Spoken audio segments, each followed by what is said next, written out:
Apocalipse capítulo 10. Quem não trouxe Bíblia e quiser acompanhar, é só erguer a mão que nós temos Bíblias lá atrás e faremos uma Bíblia chegar até o seu banco.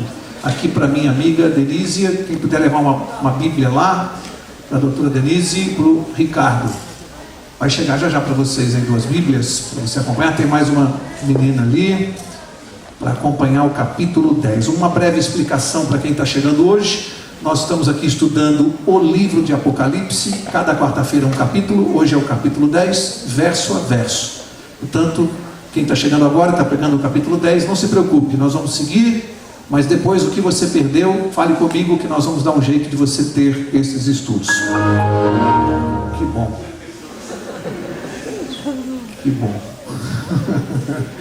De vez em quando umas manifestações estranhas, né, pastor? Apocalipse capítulo 10. Vamos ler o primeiro verso. Antes de ler o primeiro verso, mais uma observação importante. Nós estudamos na semana passada, até o capítulo 9. Quem se lembra? Nós estudamos a quinta e a sexta trombetas. Estudamos a primeira, segunda, terceira e quarta no capítulo 8, quinta e sexta no capítulo 9. Aí você pensa assim, agora capítulo 10 vem a sétima e última trombeta, não é isso? Mas não é não. Porque entre a sexta trombeta e a sétima, é como se Deus abrisse um parênteses na Bíblia para tratar do assunto desta noite. E aí você vai entender a importância desse assunto. Tenta imaginar por que Deus interrompe a sequência do sexto para o sétimo. O sétimo vai vir no capítulo 11, semana que vem, a última trombeta. Deus interrompe, abre um capítulo para tratar desse assunto. O que te parece? É um assunto importante dessa noite, sim ou não? Muito importante. Muito importante. Então, presta atenção. Porque é um recado muito importante e tem tudo a ver conosco, que estamos aqui esta noite, com o nosso tempo, tudo a ver. O recado no capítulo 10, que nós vamos ver verso a verso. Portanto, capítulo 10, verso 1, diz assim: Vi outro anjo forte descendo do céu, vestido de uma nuvem. Por cima da sua cabeça estava o arco-íris. O seu rosto era como o sol, e os seus pés como colunas de fogo para aqui. Lembrando sempre, para quem está começando hoje ou veio recentemente, quem já está conosco desde o primeiro capítulo já está cansado de ouvir isso. Lembrando sempre que todo o livro do Apocalipse é escrito em símbolos. Todo o livro, símbolos. E o que nós fazemos aqui é usar a própria Bíblia para ir decifrando esses símbolos. E temos feito isso com uma certa facilidade, porque a própria Bíblia se explica. E essa noite não vai ser diferente. Nós vamos ver os símbolos e vamos interpretá-los com alguma facilidade. Então, aqui fala de um outro anjo forte, e o seu rosto era como o sol. Vamos deixar a Bíblia responder quem é esse anjo que tem o rosto como o sol. Marca essa página aqui e volta até o capítulo 1 de Apocalipse. Volta do capítulo 10 ao capítulo 1. Deixa a Bíblia explicar quem é este anjo. Capítulo 1, verso 16, referindo-se também a um anjo, diz assim, capítulo 1, 16 de Apocalipse: Tinha ele na mão direita 7 estrelas, e da sua boca saía uma afiada espada de 2 gumes. O seu rosto era como o sol, quando resplandece na sua força. Ora, está repetindo a mesma expressão. Ora, se no capítulo 1 nós estudamos, e essa referência aqui era a Jesus Cristo, no capítulo 10, o mesmo símbolo, rosto como o sol, está se referindo a quem? Jesus Cristo. Portanto, esse anjo forte que aparece, uma descrição diferente daqueles dos anjos das trombetas. Os anjos das trombetas não têm essa descrição aqui. Aqui é um anjo diferente, né? Esse anjo que aparece, que vai falar aqui, é o próprio Cristo Jesus. Verso ainda diz que ele tinha o rosto como o sol, e sobre a sua cabeça, o que tinha no verso 1? Estava o arco-íris sobre a sua cabeça. O arco-íris, e ele, por cima da sua cabeça, estava vestido também de uma nuvem. Este anjo tinha mais 2 símbolos aqui: o arco-íris sobre a cabeça e vestido de uma nuvem. 2 símbolos que nós já estudamos aqui. Então, vou só repetir para quem não veio, mas para quem já estudou. O que simbolizava o arco-íris sobre a cabeça do anjo no outro capítulo anterior de Apocalipse? Quem se lembra? O concerto de Deus com o seu povo. Lembram-se? O arco-íris, o concerto. E a nuvem sobre a cabeça, o que significa? Alguém se lembra de alguma passagem no Velho Testamento em que a nuvem caminhava sobre o povo? O que significava, o que simbolizava a nuvem? A presença de Deus. Portanto, se está falando de Jesus, está batendo o conceito e mais o símbolo da nuvem simbolizando a divindade de Cristo. Ok? Vamos seguir agora, verso 2.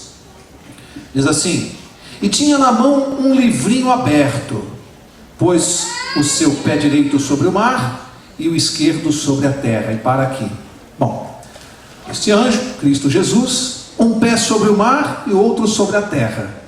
Linguagem simbólica. Mas aqui fica fácil de entender, porque o mar e a terra abrangem todo o espaço do mundo, sim ou não? Ou é mar ou é terra. Significa que este anjo, e anjo também é mensageiro, além de Cristo Jesus, nós também temos que Jesus também é um mensageiro. Então esse anjo que também é um mensageiro, e nós vamos ver que também é um movimento forte, vamos ver mais adiante, ele tem a sua extensão mundial, porque está com os pés sobre a terra e sobre o mar, portanto alcança o mundo inteiro. É um movimento religioso que vai alcançar todo o mundo. Isso nós vamos ver um pouquinho mais adiante no capítulo 10, tá? Esse anjo. E diz que ele tinha um livrinho aberto. Que livrinho aberto é esse? Tem que deixar a Bíblia responder, né? A gente aqui não fica chutando. Então marca de novo essa página aqui, nós vamos voltar aqui. Marca, Apocalipse 11, eu vou marcar aqui também na minha Bíblia. Agora você vai lá no Velho Testamento, no livro de Daniel. Daniel, lá no Velho Testamento. E nós vamos ter que responder essa pergunta: que livro é este que está aberto na mão do anjo? Daniel, capítulo 12. A própria Bíblia vai responder isso. Daniel, capítulo 12, diz assim. Posso ler? Acharam? Dá um tempinho para vocês acharem. Daniel 12, capítulo 12, verso 4.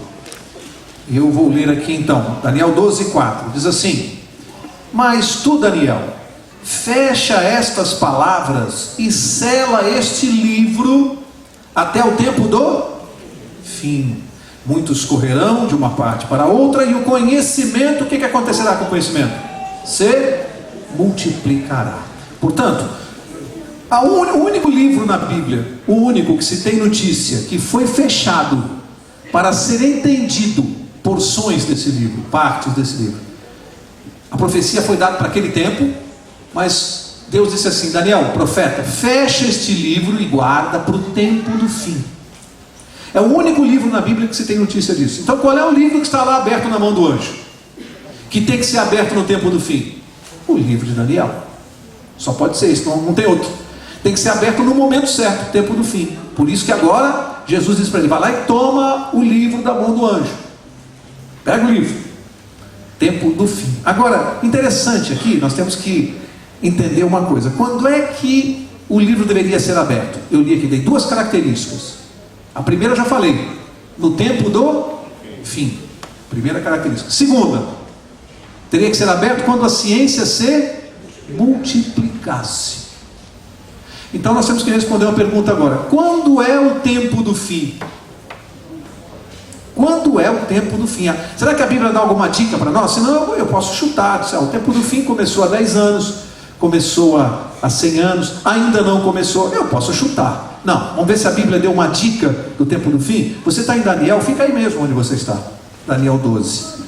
Vamos tirar, eu poderia tirar essa resposta até de outras partes da Bíblia, mas vou tentar tirar aqui de Daniel mesmo, porque já vai ajudar. Olha só Daniel 12, olha o que está no verso 7.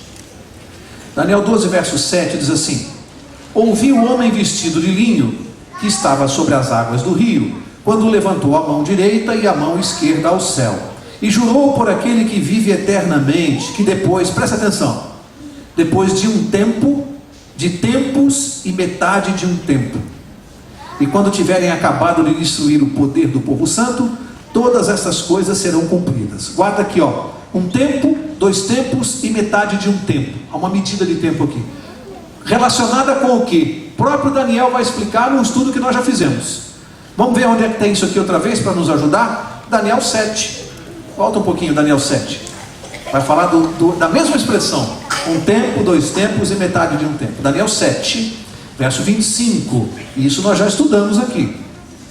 7:25, diz assim, referindo-se a um poder, não é? Um poder que nós já estudamos. Esse poder, o que ele faria?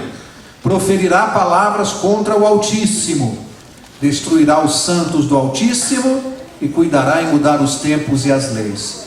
Eles serão entregues nas suas mãos por um tempo, tempos e metade de um tempo. O próprio profeta repete a expressão. Bom, como isso aqui nós já estudamos, vai ficar mais fácil. Qual é o poder estudado no capítulo 7 de Daniel e também estudado no 13 de Apocalipse? Ou seja, nós estamos no 10, daqui a 3 quartas-feiras nós vamos voltar a estudar esse poder. 3 quartas. Mas quem estudou o capítulo 7 de Daniel já sabe. Que poder é este que cumpriu esta profecia? O papado. Haveria uma perseguição do povo de Deus através do poder temporal do papado. Isso aconteceu, a história confirma isso. Quem se lembra de um movimento chamado a Inquisição? Qual foi o poder que comandou a Inquisição durante tantos séculos? O papado da Igreja de Roma. Ok? Isso é história pura, isso você estuda na história. Qualquer enciclopédia menciona isso. Então aí fica fácil. Esse um tempo, 2 tempos e metade de um tempo é simples. Um tempo, 1 ano. Quantos dias tem um ano? 30 dias tem um mês, vezes 12 meses. 360 dias tem um ano bíblico. 360 dias. Um tempo. 2 tempos, 2 anos. Se um ano tem 360 dias, quantos dias tem 2 anos? 720. E metade de um tempo, meio ano. Quanto é meio ano? Metade de 360? 180. Se você tivesse uma calculadora, você soma 360 com 720 com 180, dá exatamente 1260 dias. Aí em profecia nós já estudamos. Um dia equivale a quê? A um ano. Já estudamos.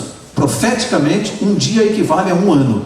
Portanto, se nós estamos falando em 1260 dias, nós estamos falando em 1260 anos. Descobrimos o tempo. Agora nós temos que descobrir o tempo de partida desse prazo e quando ele termina, e nós vamos ter o marco inicial do que a Bíblia chama de tempo do fim. E aí já estudamos. Quando é que começa esse tempo de perseguição? Ano 538 depois de Cristo, com o decreto do imperador Justiniano. Estão lembrados? Estudamos aqui. Decreto do imperador Justiniano. Aí você conta 1260 anos, você vai chegar ao ano de 1798. O que aconteceu no ano de 1798, aqui mais perto de nós? Quem se lembra? General Berthier, na Revolução Francesa, prende quem? Papa Pio VI. E ali, segundo a profecia, termina o poder temporal do papado. Profecia. Cumpriu-se rigorosamente na história. Portanto, 1798 é a data que termina esse prazo de um tempo, 2 tempos e metade de um tempo. Segundo o capítulo 10 agora, aqui começa o tempo do fim. Então se alguém perguntar para você, quando a Bíblia fala em tempo do fim, quando começou? Qual é a data? 1798. Biblicamente, ali começou o que a Bíblia chama de tempo do fim. E é importante você ter essa data, porque daqui para frente ela vai aparecer em quase tudo que nós formos estudar. Quando se falar em tempo do fim, nós já sabemos onde nós estamos. De 1798 para cá, em função dessa profecia. Agora o que você vai fazer? Você vai voltar lá para Apocalipse 10. Volta lá comigo, Apocalipse 10. Já descobrimos o marco do tempo do fim, 1798. Era a primeira característica, não é? Que o livro seria aberto, tempo do fim. Então, este livro de Daniel, essa profecia, deveria ser aberta a partir de quando? De quando? De 1798. O que Deus quis dizer? Antes desta data, não adiantava nem alguém abrir e tentar estudar, porque não entenderia. Era necessário que acontecessem alguns fatos, para que só nessa data ela fosse compreensível. Somente a partir de 1798 é que este livro deveria ser aberto e estudado, porque Deus determinou assim. E Ele deu uma segunda característica para isso: a ciência teria que se multiplicar, se desenvolver. Aí você vai para a história, veja se isso aconteceu. Exatamente a partir deste marco, 1798, a ciência começou a se desenvolver, e só no século passado, o homem conquistou mais de 90% de tudo que nós conhecemos da ciência hoje. Vamos chutar vamos só analisar algumas coisas. que isso aconteceu a partir de 1900? A ciência foi se desenvolvendo a partir de 1798. Muita coisa importante, que eu não vou lembrar aqui, mas eu acho que telégrafo, um monte de coisa. Agora, a partir de 1900, nós começamos a ter carro. O homem andava de burro até o século passado. Carro, depois, o que mais? Vai ajudando. Televisão, rádio, avião, antibiótico, o que mais? Internet, o que mais? Satélite, vai falando aí. Celular, o que mais? Telefone, ele falou ali, está plugado o menino, em telefone. Veja só, luz elétrica. Vejam só, num único século, o que se desenvolveu a ciência, se desenvolveu o que não aconteceu durante toda a existência do mundo. E a Bíblia dizia, a ciência só se desenvolverá no fim dos tempos, a partir de 1798. A Bíblia errou ou acertou? Quem é que está por trás do desenvolvimento da ciência? Quem? Deus. Mas o homem pensa que é ele mesmo. Os cientistas acham que são eles mesmos, são bons demais. Aí eles dizem assim, como a ciência não provou que Deus existe, então para nós ele ainda não existe. Como homem inteligente, né? Inteligente demais. Mas quem é que está por trás da ciência? Quem é que fez com que o ser humano desenvolvesse a ciência? Quem deu inteligência ao ser humano para fazer isso? Só que no tempo marcado por Deus. Por que o homem não descobriu isso antes? Porque Deus disse, não, é só daqui para frente. Senão o homem teria descoberto antes. Quem que deu inteligência ao homem, gente? Para descobrir? Deus. Deus. Do jeitinho que ele marcou aqui. Portanto, a segunda característica do tempo do fim seria o desenvolvimento da ciência. As duas ocorreram. Agora, nós vamos seguir com o que está no verso. Eu parei em que verso, hein? Eu parei no 2. Então nós vamos ler agora o verso 3. Apocalipse 10, verso 3. Diz assim: e clamou com grande voz, como quando ruge o leão. Tendo clamado, os 7 trovões fizeram soar as suas vozes. Eu vou ler o 4, o 5 e o 6 de uma vez para falar deles no bloco. Verso 4. E quando os 7 trovões fizeram soar as suas vozes, eu ia escrevê-las. Mas ouvi uma voz do céu que dizia: sela o que os 7 trovões falaram e não o escrevas.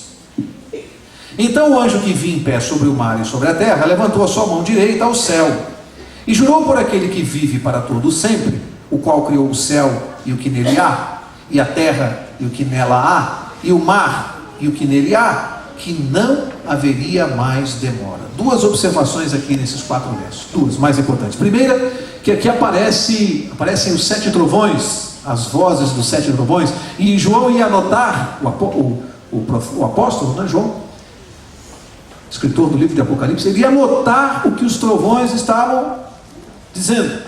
Só que Deus olhou e disse assim: não escrevas, não anote. Ou seja, aqui nós temos um mistério.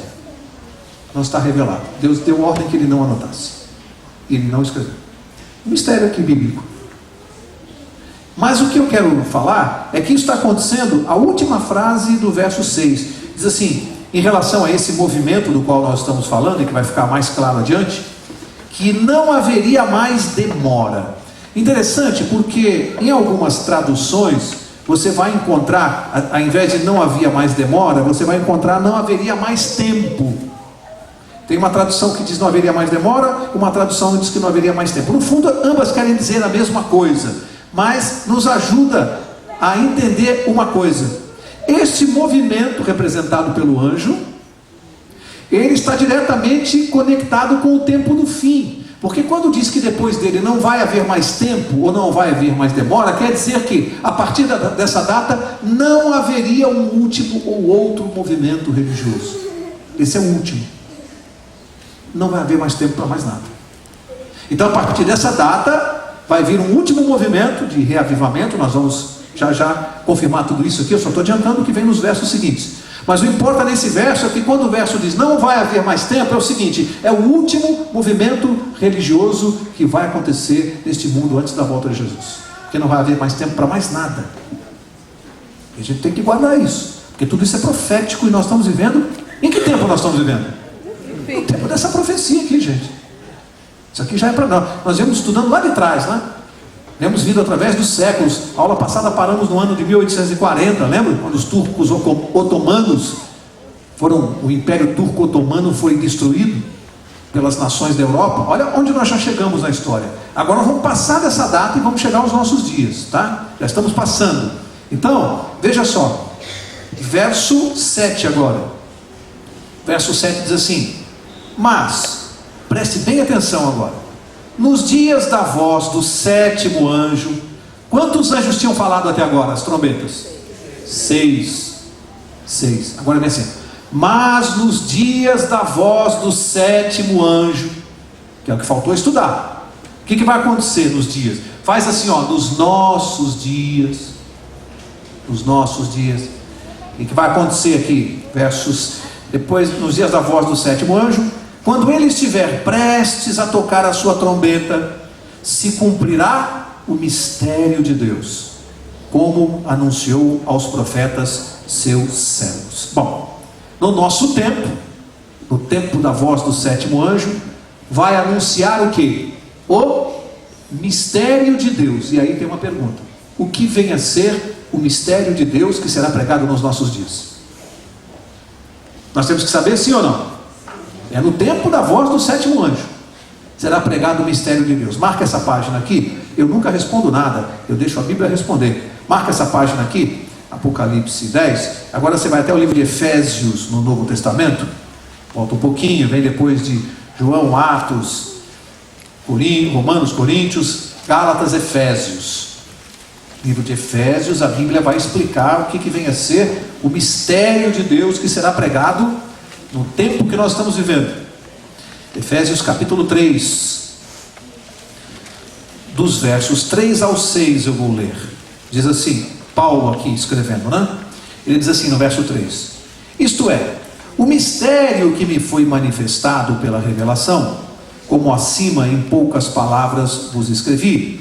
Quando lerdes o que escrevi, podereis perceber a minha compreensão do mistério de Cristo, mistério de Cristo, mistério de Deus, a mesma coisa. Vamos ver o que vem a ser. O qual, em outras gerações, não foi manifestado aos filhos dos homens, como agora foi revelado pelo Espírito aos seus anjos, seus santos apóstolos e profetas. O mistério é, agora, revelação, ó. O mistério é que os gentios são co-herdeiros e membros do mesmo corpo e co-participantes da promessa em Cristo Jesus pelo Evangelho. Qual é o mistério de Deus? Ou em algumas traduções vai aparecer o segredo de Deus. Pode ser que em alguma Bíblia esteja o segredo de Deus. Segredo de Deus, mistério de Deus é a mesma coisa. O que está revelado na Bíblia? O que vem a ser isso? O plano da salvação em Cristo Jesus, tanto para judeus como para gentios.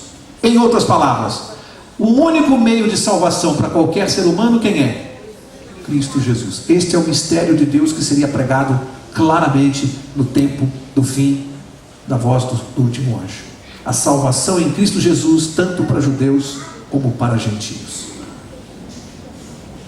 Ou seja, nós estamos vivendo no tempo da pregação do Evangelho para as pessoas, dizendo o seguinte: seja quem for você, judeu, gentio, muçulmano, árabe, católico, protestante, espírita, não importa quem é você, o único meio pelo qual você pode se salvar é através do Evangelho de Cristo.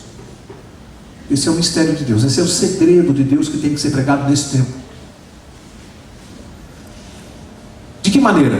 Vamos ver aqui, um pouquinho mais para frente. Como é que se cumpre isso aqui? Nós já vamos ver. Então volta lá para o Apocalipse. Antes de você voltar para Apocalipse 10, já que nós passeamos aqui pela Bíblia, volta um pouquinho de Efésios e volta em Mateus capítulo 24. Mateus 24, já que nós viemos até Efésios, deixa eu ler esse verso aqui que vai ajudar. Mateus capítulo 24, é um verso muito conhecido, sermão profético de Jesus. Mateus 24, verso 14. Olha o que Cristo disse. Vamos ver se bate com o que nós estamos lendo. Ele disse assim, ó: lembre-se que esse sermão aqui é profético para o tempo do fim, né? Mateus 24, sermão profético, princípio das dores, né? Ele diz no verso 14: e este evangelho do reino será pregado em todo o mundo, em testemunho a todas as nações. Então virá o quê? Eu não falei aqui que não haveria mais tempo? Não falei aqui que seria sem demora? Cristo falou que um dos sinais da voz do sétimo anjo, o que é? Pregação do evangelho para todo mundo. Ele disse, só depois disso então virá o fim. Está batendo com Apocalipse 10? Está batendo, não está? Jesus falou isso aqui. Agora ele falou, este evangelho. Que evangelho? Qual evangelho? Ele falou, este. Qual é o este? Só tem um, amigos. É o que está aqui nesse livro.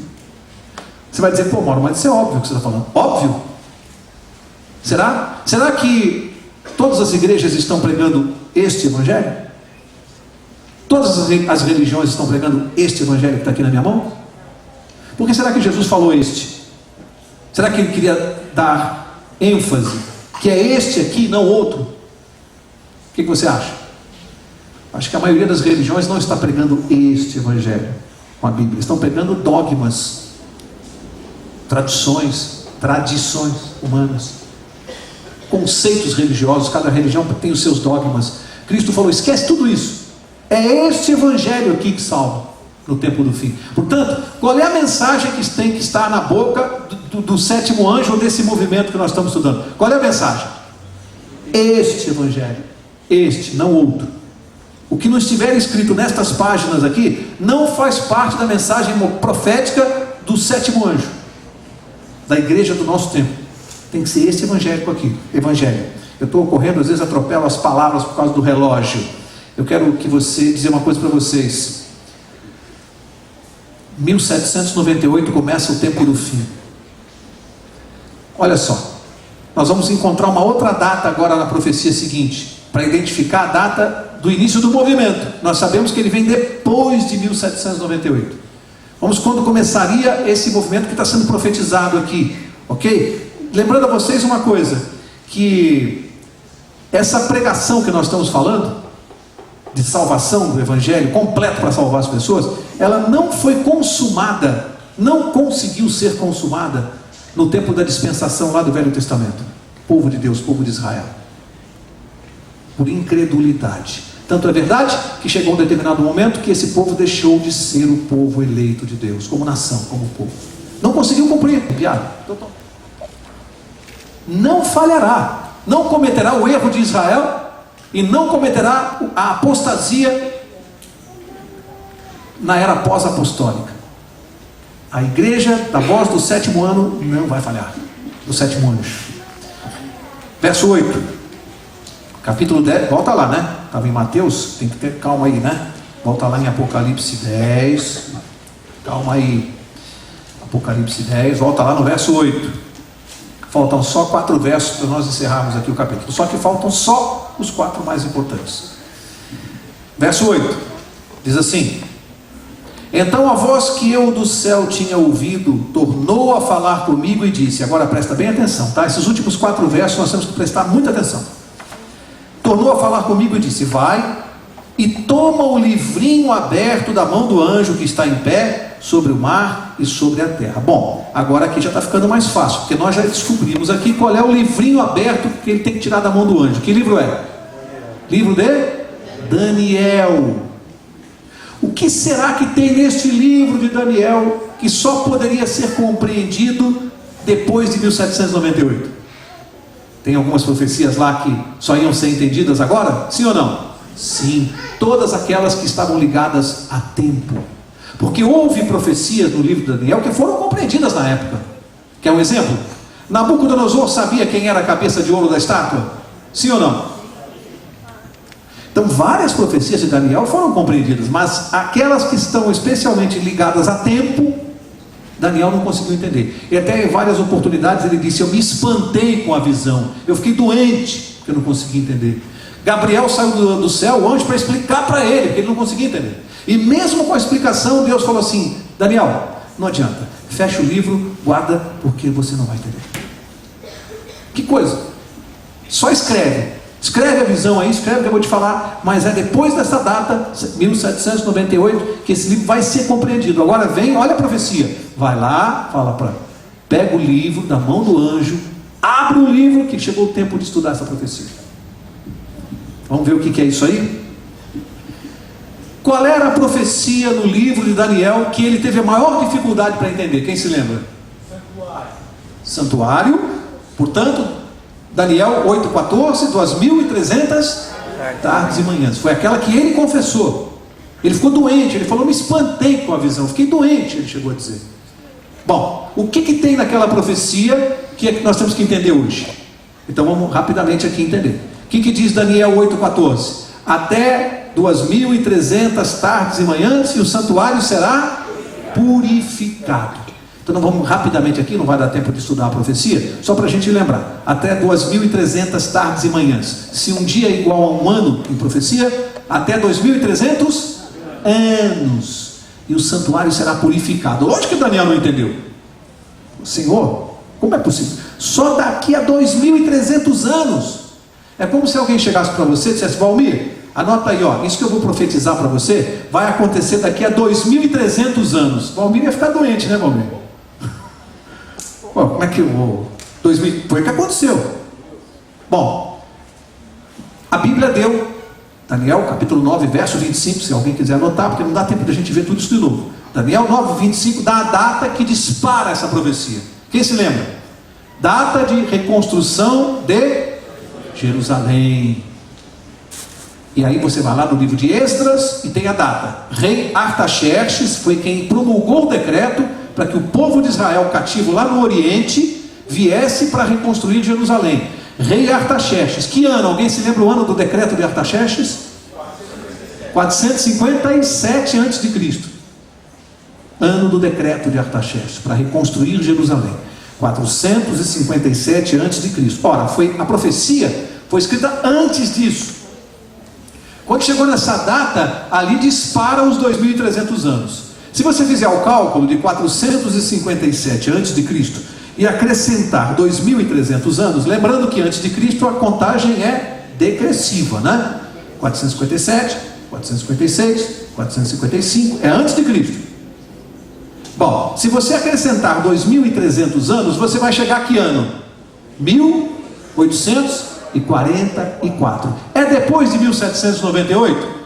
Está batendo a profecia? As duas estão se cruzando? Estão encaixando? As duas estão encaixando. Bom, por isso que Deus falou, só depois de 1798 é que é para entender a profecia de Daniel. Por quê? Porque ela vai se cumprir em 1844. Não adiantava tentar entender antes. Bom, 2.300 anos e o santuário será purificado. Agora nós temos que responder uma outra pergunta. O que é, ou o que significava o santuário ser purificado? Porque senão nós vamos ter dificuldade de entender a profecia. Aí rapidamente precisamos falar um pouquinho lá do santuário, né? O que era a purificação do santuário? Vamos recapitular. Lembra-se? Os serviços diários do santuário, de remoção dos pecados do povo, diariamente, eram feitos pelo sacerdote. Em que lugar do santuário? Que compartimento? No lugar santo. Lembra-se? Diariamente, já estudamos, matava o cordeirinho no pátio e tal, aí o sacerdote entrava com o sangue do cordeiro, aspergia no véu, e isso ele fazia diariamente, tá? Bom, uma vez por ano só, o sumo sacerdote fazia o quê? Ele fazia exatamente a remoção dos pecados do povo de dentro do santuário, tirava os pecados do santuário. Os judeus tem um nome para esse dia, que é um dia de juízo. Como é o nome para o povo judeu? O Yom Kippur.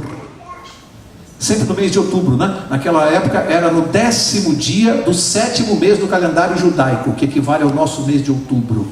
Por isso que os judeus comemoram o Yom Kippur sempre no mês de outubro. É um dia de feriado judaico. Então, uma vez por ano, o sumo sacerdote entrava no lugar santíssimo e removia do santuário, através de uma cerimônia muito bonita, especial, que vale a pena ser estudada. Ele removia os pecados do povo. Veja, gente, tudo isso é um simbolismo, né? Era um simbolismo do quê? Isso é que importa entender. Tudo que eu falei até agora de santuário, importa você entender por que era um simbolismo.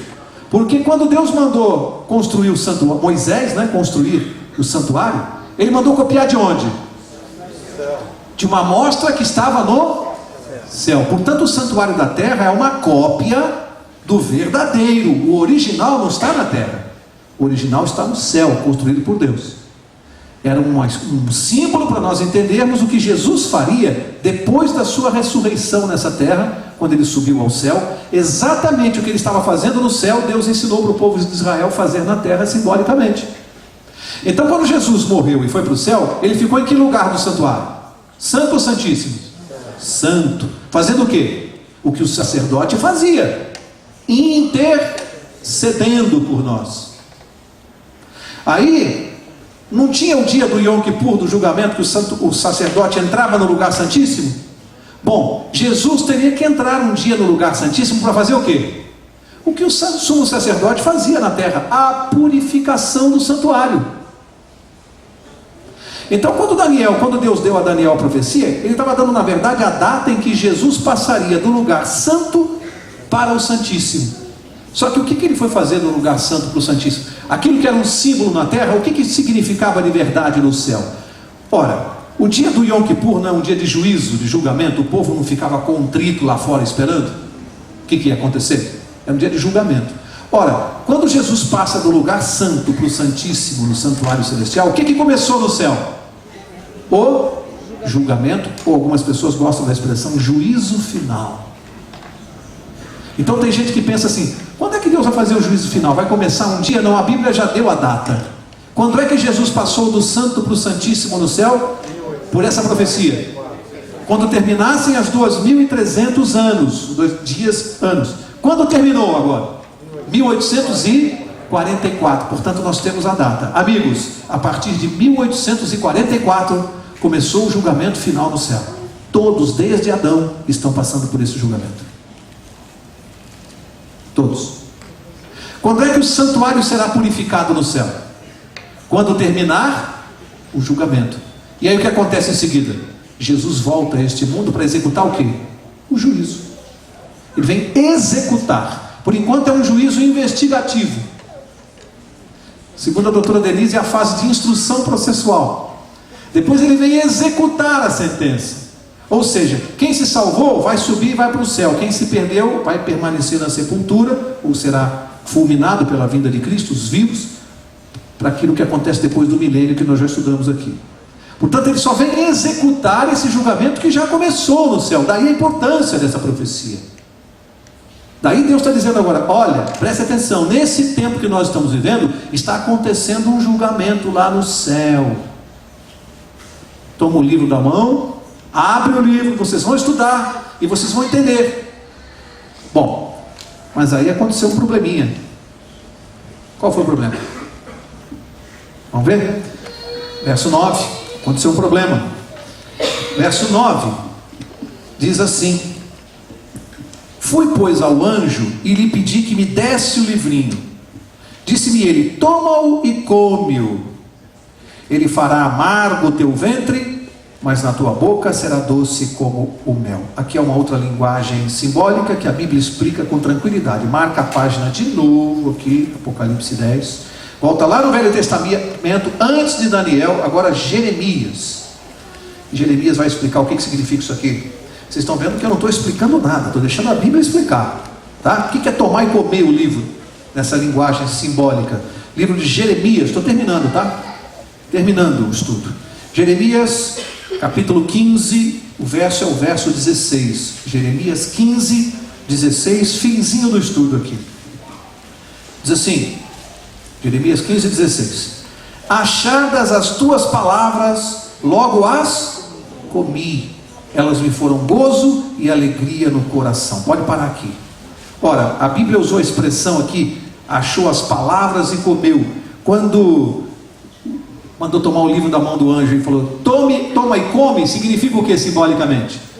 As palavras de Deus, estuda. Então eles devoraram as palavras de Deus. É simbólica a linguagem. Por isso que ele tomou e comeu. Aí o anjo falou: olha, quando você comer as palavras de Deus, essa mensagem aqui, ela vai ser na sua boca doce como mel, mas no seu ventre vai ficar amargo. Por quê, hein, amigos? Porque aconteceu o seguinte: aí o povo de Deus começou a estudar a profecia das 2.300 tardes e manhãs. 2.300 anos e o santuário será purificado. Aí começaram a estudar, como nós. Foram estudando, foram entendendo, chegaram na data 1844. e o santuário será purificado. Só que eles acertaram a data e erraram a interpretação do evento, porque para eles, naquele tempo, 1844, ainda havia santuário aqui na terra dos judeus? Sim ou não? Não havia mais. E eles ainda não sabiam por estudos que havia um santuário no céu. Não tinham aprofundado esses estudos, não relacionaram. Ora, como não havia mais o santuário na terra, eles deduziram o seguinte: esse santuário que será purificado é a própria terra. Então, a purificação da terra, para remover o pecado, só tem um jeito: com fogo e enxofre, como diz a Bíblia. Ora, isso significa a volta de Jesus para purificar a terra. Então eles disseram: opa, a purificação do santuário significa a volta de Jesus. Pronto, descobrimos a data. E começaram a pregar então que em 1844, exatamente no mês de outubro, e segundo estudos proféticos de dia feito pelos judeus, eles chegaram na data 22 de outubro de 1844. Hoje é dia 24 de outubro, 2 dias atrás. Eles predeterminaram, por esse estudo bíblico, que era a data que Jesus ia voltar. O que vocês acham que aconteceu no mundo naquela época, no mundo religioso? O que aconteceria hoje se nós começássemos a pregar que Jesus vai voltar no dia 15 de novembro? Quem está aprontando, o que quer fazer? Vai ficar bonzinho, né? Ia deixar de aprontar, tal. E as pessoas começaram a fazer mais do que isso. Começaram a vender propriedades, começaram a se desfazer de bens materiais, começaram a se preparar para ir para o céu. Isso foi uma confusão danada na terra. E isso começou com um pastor batista chamado Guilherme Miller. Ele foi um dos primeiros a indicar essa data, 22 de outubro de 1884. Ele era batista. Ele começou a pregar. Aí, uma coisa impressionante: enquanto ele estava nos Estados Unidos, pastor batista de uma igreja em Nova York, outros, que eu não vou citar o nome aqui, são muitos, começaram a pregar a mesma mensagem em diversos pontos do mundo diferentes. A mesma mensagem.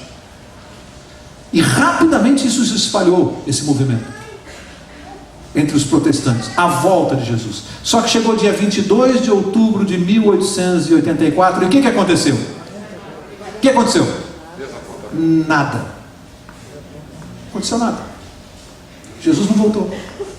Aí o que aconteceu com aqueles que estavam pregando que Jesus ia voltar? O que vocês acham que o resto da população do mundo fez? Ridicularizou. Esses crentes doidos aí, ó, tá vendo? Cambada de fanáticos. Esse negócio de crente, esse negócio de Bíblia, é tudo furado, não tem nada a ver. E muitos amigos, muitos abandonaram a fé, porque acharam que a Bíblia tinha errado, pela primeira vez. Abandonaram a fé. Mas o verdadeiro povo de Deus, fiel, cristão, falou: não, a Bíblia não erra. Nós erramos. Nós vamos ter que descobrir onde nós erramos. Nós erramos em alguma coisa, em alguma parte. Nós erramos, e continuaram firmemente investigando. Eles tinham acertado a data e erraram o evento. O evento não era a volta de Jesus. Quem ia ajudar eles a entenderem o erro? Quem vocês acham? Quem? O autor da profecia, Deus. Ele não previu que isso ia acontecer? Amigo, não está escrito desde o ano 100 que eles iam pregar a mensagem errada? A Bíblia não falou assim, ó, a mensagem vai ser doce como mel, mas vai ser amarga no ventre. Como é que Deus sabia? Deus já sabia que eles iam errar? Se já sabia, tinha o remédio? O que vocês acham? Por que Deus permitiu e registrou isso na Bíblia? Pensa um pouquinho. Por quê? Pensa um pouco. Por que Deus permitiu o erro e registrou na Bíblia o erro e deu um recado para esse povo? Verso 11. Deu um recado para o povo que errou a profecia. Verso 11. Deus disse assim: então foi-me dito... Não, eu pulei o 10, né? Pulei o 10. O 10 diz assim: tomei o livrinho da mão do anjo e o comi. Na minha boca era doce como mel, mas tendo-o comido, o meu ventre ficou amargo. Verso 11. Então foi-me dito: importa que profetizes outra vez acerca de muitos povos, nações, línguas e reis. Importa que profetizes outra vez. O que Deus fez com esse povo que errou a profecia? Falou: vocês não são meu povo, vocês não são povo de Deus. Foi isso que ele fez? Ele disse assim: importa que vocês profetizem outra vez. Com quem ele está falando? Com a igreja dele ou não? Então a igreja dele seria carimbada, marcada pelo quê? que a gente chama de desapontamento. E errar a profecia, Deus ia ensinar a interpretação correta, só que isso ficaria como marca de que aqui está o povo de Deus do tempo do fim. O que ele fez? Marcou o seu povo para ser identificado. Então você procura na história, de 1844 para cá, procura um movimento que começou ali, 1844, um movimento religioso, que tenha cometido um equívoco, que não foi esse movimento, ele nasceu, veja, esse movimento nasce dos crentes que participaram do desapontamento, aí eles formam o movimento que vem. Deus identificou, aqui está a voz do sétimo anjo, a mensagem do tempo do fim, está com esse povo, presta atenção no que eles estão falando. Essa é a minha igreja. Presta atenção no que eles estão falando. Importa que profetizes outra vez. Ou seja, o desapontamento, muito ao contrário do que muita gente pensa, que foi uma pisada na bola, não. Foi a maneira divina de lidar e dizer para o mundo, colocar a marca na sua igreja do tempo do fim. Ela tem uma marca. Ela nasce de um equívoco, de um estudo que não foi um equívoco desta igreja. Vocês estão entendendo? Aquelas pessoas que participaram do equívoco fundam, montam um movimento religioso, dão início a ele. E aí, você quer saber mais? Você vai ter que continuar aqui no curso. O pastor falou, quarta-feira passada, nós terminamos uma parte histórica, estamos praticamente terminando hoje uma parte muito histórica. A partir de agora vai começar a pegar fogo, que agora a gente vai entrar nas partes mais complexas e que tem a ver conosco, com a nossa vida espiritual. Agora vamos começar, infelizmente a Bíblia vai começar a dar nome aos bois. Mas nesta data, o que você identifica? A igreja de Deus na terra, do tempo do fim, é facilmente identificável, só não acha quem não quiser. Não é por tabuleta na porta, não é pelo nome, não, Deus não fez assim. No capítulo 12, próxima quarta-feira, capítulo 11, no 12 você vai estudar as características da igreja de Deus do tempo do fim, e hoje já vimos uma delas. Hoje já vimos uma, tem mais. Então não perca na próxima quarta. Antes de pedir ao pastor para orar, eu sempre gosto de terminar com alguma ilustração. E essa ilustração era de um professor da faculdade, professor de filosofia. E ele era muito conhecido por uma característica, ele era ateu, mas ateu convicto. Ele não perdia a oportunidade nas suas aulas de filosofia de dizer que não acreditava em Deus. E ele fazia mais do que isso. Além de tocar nesse assunto, aula de filosofia, no final do semestre ele sempre fazia uma coisa que os alunos estavam acostumados. Sabe o que ele fazia? Ele dizia assim: tem alguém aqui na sala de aula que acredita em Jesus? Fica de pé. Tinham pessoas ali que acreditavam, mas ficavam com vergonha, sabia que o professor era terrível, ficavam quietos. Ele falava assim: vou mostrar que isso tudo é uma besteira. Pegava o giz e dizia assim: se Deus quisesse impedir, se ele existisse, ele poderia impedir que esse giz caísse no chão e se espatifasse. Pois eu vou soltar esse giz, ele vai se espatifar. Eu vou provar que Deus não existe. Tem alguém que fica de pé que acredita em Jesus? Ficava todo mundo sentado. Aí ele soltava o giz assim e o giz se espatifava no chão. Ele dizia: está vendo que isso é uma besteira? Se Deus existisse, ele impedia. Eu estou desafiando Deus e ele não consegue fazer nada. E assim os semestres iam passando e os alunos já sabiam. Até que num determinado semestre tinha lá um rapaz muito cristão. E eu ouvia o professor sempre desafiar a Deus nas aulas. Sempre. E contaram esse episódio para ele, foi se aproximando do fim do semestre, até que chegou o dia, ele estava sentado lá, e o professor ele falou: olha que ele fala isso, eu não vou poder me calar. Chegou no momento, o professor falou assim: tem algum cristão aqui? Alguém que acredita em Jesus? Fique de pé. Ele não conversou, ficou em pé assim na carteira dele, e olhando para a turma. O professor falou assim: ah, você acredita em Jesus? Você é um tolo, Deus não existe, nada disso, isso é uma besteira. Se ele existisse, ele impediria que eu quebrasse esse giz aqui. Eu vou mostrar a você que não existe, eu vou soltar esse giz. E o rapaz quieto olhando para ele: você quer ver? Eu vou desafiar o seu Deus na frente de todos vocês. E esticou a mão. Quando ele esticou, escorregou o giz. Aí o giz rodou pelo braço dele, passou por cima da camisa, rodou pela perna da calça, bateu no sapato e rolou pelo chão inteirinho. O professor ficou sem graça olhando para o aluno e assustado. E o aluno olhando para ele disse: Deus existe ou não? O meu Deus existe. O professor ficou quieto. O aluno olhando para a classe, todo mundo olhando aquela cena, espantado. O aluno olhou para os outros e disse assim: mais alguém quer ficar de pé comigo? Aos poucos, um aqui, outro ali, outro ali, outro ali. Nosso Deus é assim. Não desafia Deus nunca. Deus manifesta o seu poder quando Ele entende. Mas quando o seu poder é invocado por um cristão sincero, Deus nunca falta. Nunca falta. Vou pedir ao pastor para orar. Próxima quarta, capítulo 11.